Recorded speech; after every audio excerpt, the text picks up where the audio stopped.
So you're out in the field or on the phone selling credit card processing. Maybe you're managing a team of credit card processing salespeople. And in the back of your mind, you keep getting this question that says, is merchant sales getting harder?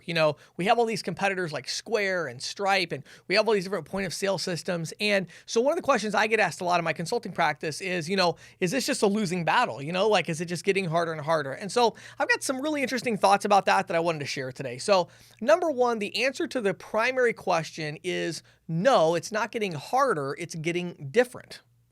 It's changing. Okay. So just like everything, things change. Okay. And so I guess I would say merchant sales is getting harder if you're doing the same thing that you did for the last 10 years and you haven't changed at all, right? But merchant sales in many ways is actually getting easier if you're changing and you're adapting to the new way of doing things. What do I mean by this? Well, a couple of key things that you need to understand. Number one, you need to understand the concept of hyper-targeting is what I call it. The idea of hyper-targeting means you need to start targeting verticals. Now, that doesn't mean that I only walk into hair salons. Maybe I only walk into hair salons, auto repair, and pizza shops. But for each of those, I have a unique value proposition. And so the concept of hyper targeting is these companies now, these businesses, they want more from their payment processor. They don't just want cheaper rate. They want more than that. And so you have to be prepared to offer that to them. You have to know, what's the point of sale options that I have for this particular vertical? What is the terminal options I have? What does the terminal do? Like, what are the unique barriers to selling this particular vertical? And so if you're not thinking that way out in the field, again, you may be literally walking into every business on the street, which I think is still a great strategy. But if you're walking into every business with the same pitch and the same value proposition, yes, it's probably going to seem a lot harder to you because business owners they don't all want the same thing anymore. They want different things. So you have to start adjusting to that reality in the marketplace because you're not operating in a vacuum. You have competitors and you have to adjust to that. So I think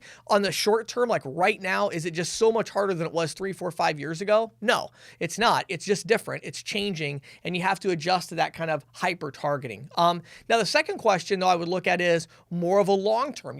Is this a losing battle over the next, 5 years, 10 years? Because, you look at changes like cryptocurrency, you look at changes like Square and Stripe and PayPal and even Amazon, getting into the game and Google and like what's going to happen to the payment processing industry. And one of the interesting themes that I've seen over time here is that every time some new thing gets rolled out that's going to be the industry changing, blow everything away, there's one detail that gets forgotten, and that is small business owners are actually super hard to sell.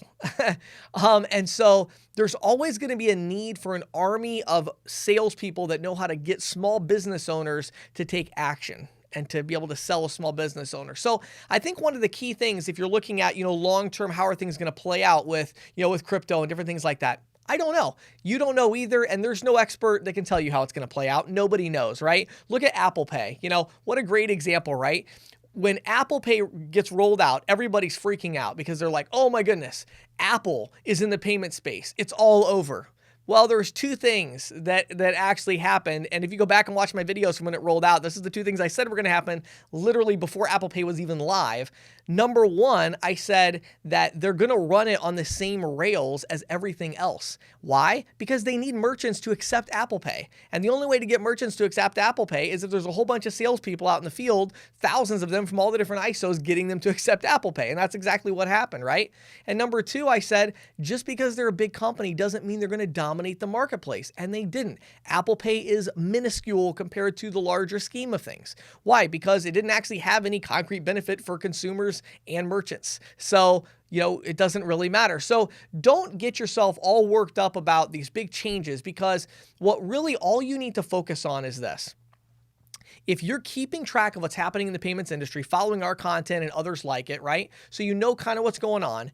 Continue to develop your skill set at selling small business owners. It is an art. an absolute art. I'm telling you right now, it is an art form. It is a skill. It is a very valuable skill. And I promise you that 10 years from today, the skill of being able to walk into a small business owner off the street or call them and schedule an appointment and then walk in and talk to them and convince them to do something they weren't planning to do, that is an extremely valuable skill set. Now, how is it going to relate to the payments industry? I don't know. What exactly are you going to be selling in 5 years or 10 years? I don't know, but I do know that that skill set is going to continue to be valuable. So whether you're managing a team or you're an individual agent, continue to work on developing your skill set at how to close merchants and sell merchant accounts. And don't use the excuse, because certainly right now, it's not any harder to sell merchant services at all. I know people that are selling more than they've ever sold, and they're walking in cold turkey. I know people that sell 15, 20 accounts every month like clockwork, purely from prospecting with no leads. It's not that hard, but it has changed, and you need to have a unique value proposition for these different verticals and then develop that sales skill and get better and better at selling small business owners. My name is James Shepard. Have an awesome day.